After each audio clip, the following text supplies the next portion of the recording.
So now you take this Trump era policy that was helping to get people out of the country who were here illegally, and we're telling and broadcasting to the world from the administration that they're rolling that back. It's one more thing that's driving this pull to get people into this country. And you hear me talk about it all the time, that perception drives migration. That's the real truth of it. And the government knows this. So at the end of the day, these folks are coming, and we see it already in the data. I'll tell you, there's another thing that's happened as well. We broke the story here on Newsmax 2 weeks ago that Title 42, which was the COVID authority that allows for rapid deportations, had also ended. So you've got this plus the Title 42 issue that's helped driving this pull of migrants all over the world to come to the U.S. right now. Jason, talk about that for a second. I'm a little confused by Title 42.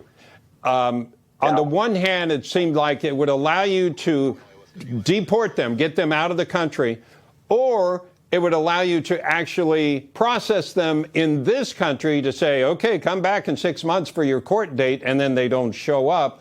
Which way has it been utilized?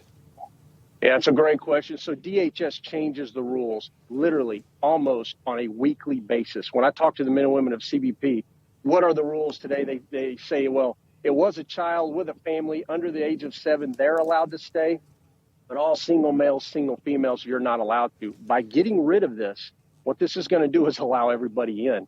That's why I say the loss of Title 42 as an authority for rapid expulsions of single males and single females is going to be dissolved. And so they know that. And that has gotten out. And the way it works really, Bob, too, is on the ground. These folks all have cell phones. They call back to family. The smugglers tell them along the way, listen, now's the time to come. The cartels and the long-haul smugglers do this as well. That's how that perception gets out very rapidly, very quickly. So the loss of this authority is a big deal, because even though DHS may have certain processes that allow for families to come in, but they don't allow for single males, single females, that's going to be changing. And that's the driver behind this. Okay, got about half a minute. It looks like perfect weather there for right now. Does that affect immigration?